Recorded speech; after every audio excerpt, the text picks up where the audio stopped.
What's up guys, Drip Developer here. Today I have an awesome Slack clone to show you, so let's get started. So what you're currently looking at is the login screen, and thanks to Firebase, the login authentication is going to be through Google. So let's sign in.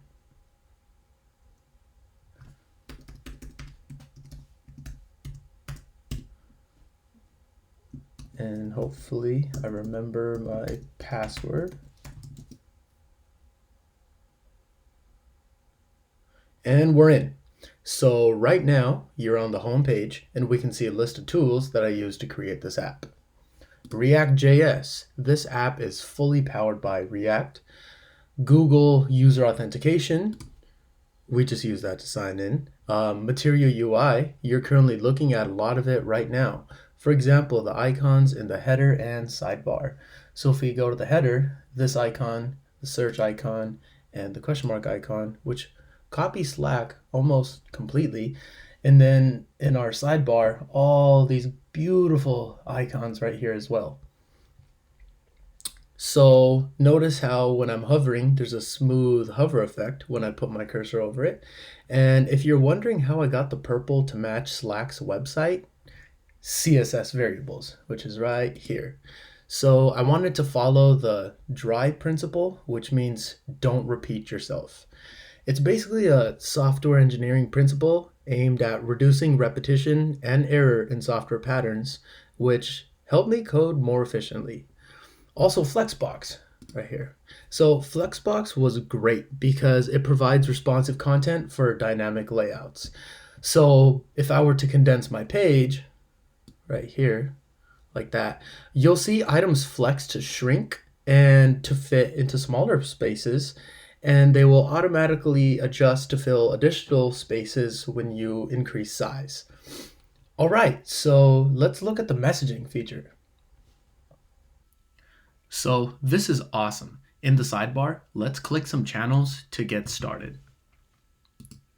Notice how fast channels are displayed without having to refresh. That's the beauty of React, specifically React Router, powered by USEPARAMS and USEHISTORY hooks. These channels are individual chat rooms where users can send and receive messages.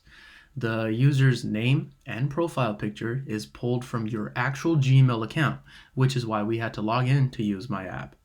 I was able to display dynamic data like username and even all the messages very easily by using React Context API, which has super useful hooks such as useStateValue and reducers that allowed me to access user data anywhere in my application with minimal coupling, which is huge in object-oriented programming. So I can even make a new channel here, and just to show you, I'll write a new message as well. Cool channel, add a message, let's do hello world. Awesome. So I use React to make this app because of the speed of rendering messages, as well as not having to refresh when I click into different channels. The database allowed me a lot of freedom, and I'll talk about the benefits of that at the end of the video. The top half of the sidebar was hard-coded to match the actual slack.com, but the bottom half is dynamic, meaning we're dynamically pulling these channels and their contents, like the messages, from Firebase real-time database. So to briefly explain that process, the new channel we just added was sent to the database and pulled back to render onto our screen, meaning each message we send has the same exact setup. So we send the message and Firebase renders back your username, picture, message, and the time. The time which I formatted with a useful function in React. So thank you guys so much for watching this demo. Hopefully I inspired and helped some developers out. And if you nerds are still watching, I'm going to quickly show you how to take advantage of cool React functions like React Functional Components, hooks, React Router, Context API, as well as the Firebase DB. All right, so let me show you guys under the hood.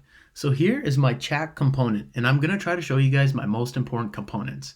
So when I mentioned the page doesn't need to refresh, it's because we're using React Router with dynamic routing. So if I go down here, here are two useState hooks that pass initial state to a function and return variables with current state value. At first, the room details are empty. That's when USEEFFECT comes in. USEEFFECT hook basically tells React that our component needs to do something after render. It's going to re-render after performing DOM updates. So down here, using the USEEFFECT hook to grab a room ID, which is given to us by the USEPARAMS hook, to set the room details, therefore changing the state with a current value. This USEPARAMS hook is needed to grab room ID details from the database and store them in variables. How does it do it? Let's see. So in app.js, look at my URL settings. I have React Router already applied in here. So room/room ID is the variable. Depending on this variable, the state will change and render something new, meaning our room IDs. Every channel is going to be a different room ID, and down here is the default link that will display my homepage component.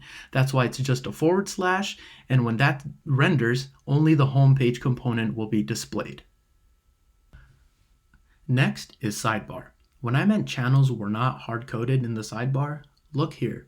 You can see hard-coded icons and titles that require just the icon and title. But for channels, I have a function.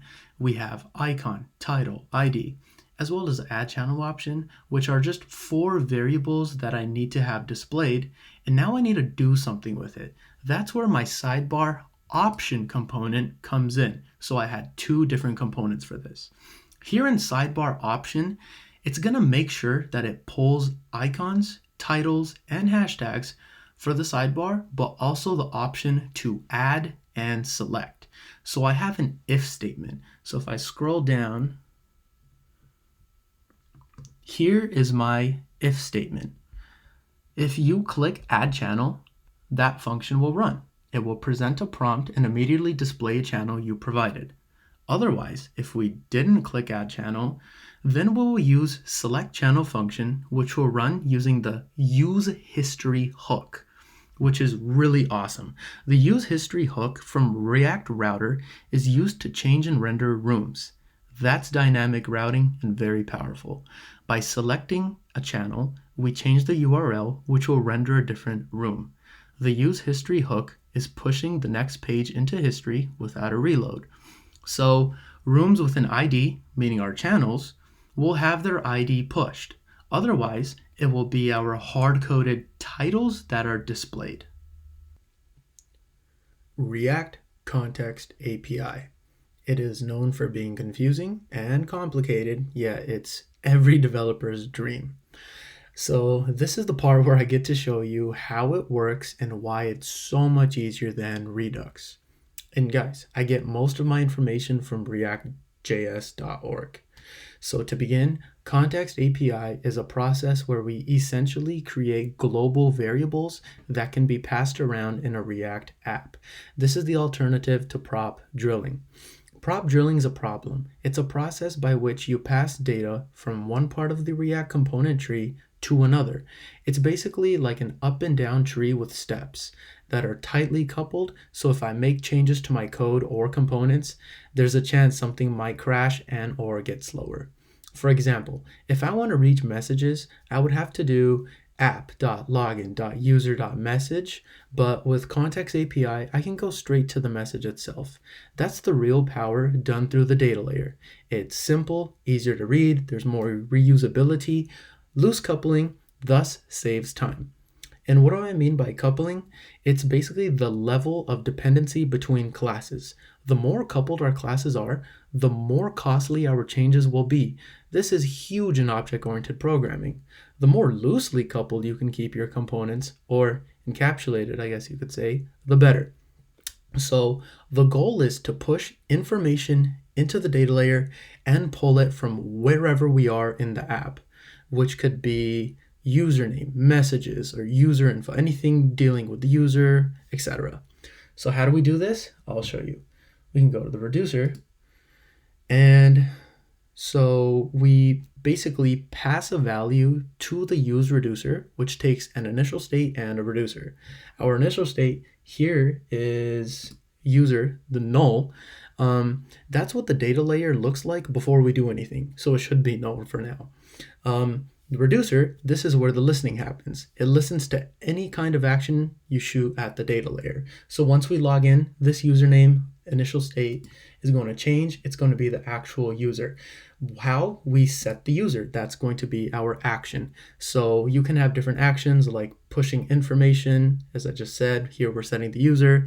And in the past, when I was making my Spotify clone, I had different actions. I had a case called set playlists. I also had a case called set discover weekly.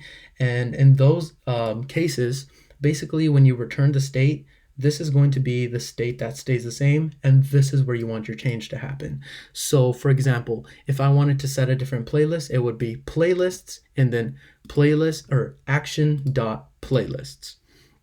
And let me just show you guys an example for this app.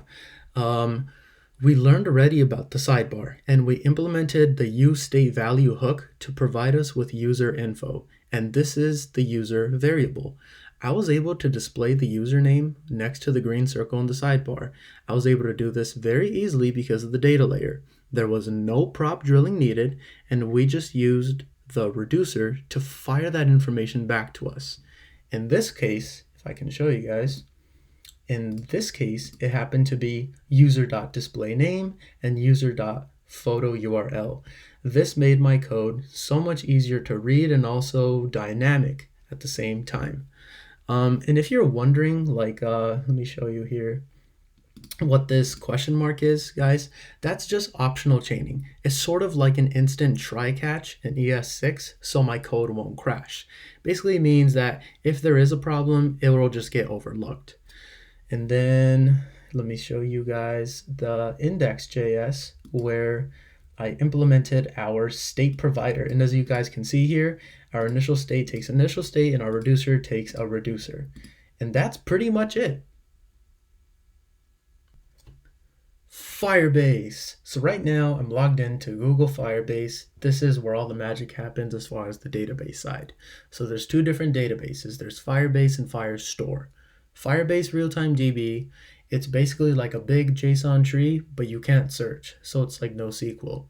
Whereas Firestore has indexing, searching, it's faster. So it's sort of like a hybrid between SQL and NoSQL, which is really the best thing for a database. So in this example, I'll show you Firestore. So here on the left, let me go to Cloud Firestore. And that's our database. That's it. Look how easy and simple it is to look at. So Firestore takes advantage of data stored in documents and collection formats, which is exactly what we need for our Slack app. The collection, the room, is a group of documents, our channels. And I can even show you the details of each document on how messaging works. So here's our room, here's our documents or our channels. So as you notice, as I go into different channels here, it updates. This is a different channel, this is a different channel, and they all have our messaging component, which loaded really nicely. So messages, this channel has 3 messages. So if I click into one, general, cool, right here. And I can even click into it, edit them, and React will edit in real time.